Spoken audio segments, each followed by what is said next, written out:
Hi all, എൻ്റെ പേര് അങ്കിത. ഞാൻ ജൂലൈ 18-നാണ് MOH എക്സാം എഴുതിയത്. എക്സാം പാസ്സായി. A very big thanks to Medventure team and doctor ആൻഡോ സർ. സാർ ക്ലാസ്സും മെറ്റീരിയലും ഒരുപാട് യൂസ്ഫുള്ളായിരുന്നു ആൻഡ് ഈസി ആയിട്ട് ഓരോ ചാപ്റ്റേഴ്സും കവർ ചെയ്യാൻ പറ്റി. എൻ്റെ എക്സാമിനെ പറ്റി പറയുകയാണെങ്കിൽ ഈക്വലായിരുന്നു, ഫാർമക്കോളജിയും നോൺ ഫാർമയും എല്ലാം. കാൽക്കുലേഷൻ ഒരു 6 കാൽക്കുലേഷൻസ്, കെമിസ്ട്രി ഒരു 4 കെമിസ്ട്രീസ് ഉണ്ടായിരുന്നു.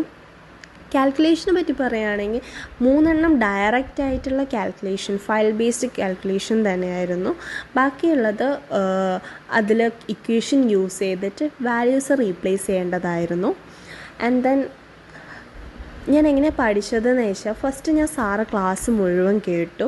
സൈമിൾട്ടേനിയസ്ലി ആയിട്ട് ഓരോ ചാപ്റ്റേഴ്സിൻ്റെയും മോക്ക് ടെസ്റ്റുകളും ചെയ്തു. ആൻഡ് ദെൻ ഞാൻ ക്രാഷ് വീഡിയോസ് മൊത്തം കേട്ടു. എന്നിട്ടാണ് ഞാൻ ഫയൽസിലേക്ക് പോകുന്നത്. ഫയൽസ് ഒരു 6 ടൈംസ് എങ്കിലും ഞാൻ റിവൈസ് ചെയ്തിട്ടുണ്ടായിരുന്നു. ആൻഡ് ഓൾസോ മെറ്റീരിയൽസും ഒരു 2 ടൈംസ് കവർ ചെയ്തിട്ടുണ്ടായിരുന്നു. മെറ്റീരിയൽസ് റിവൈസ് ചെയ്തുകൊണ്ട് തന്നെ കുറേയൊക്കെ ഡയറക്റ്റ് ക്വസ്റ്റ്യൻസിൻ്റെ ആൻസേഴ്സ് എനിക്ക് ഈസി ആയിട്ട് ചെയ്യാൻ പറ്റിയിട്ടുണ്ടായിരുന്നു.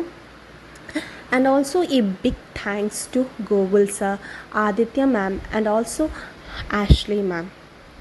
ഇവർ 3 പേരും എൻ്റെ ഡൗട്ട്സ് ഒരുപാട് ക്ലിയർ ആക്കി തന്നിട്ടുണ്ടായിരുന്നു.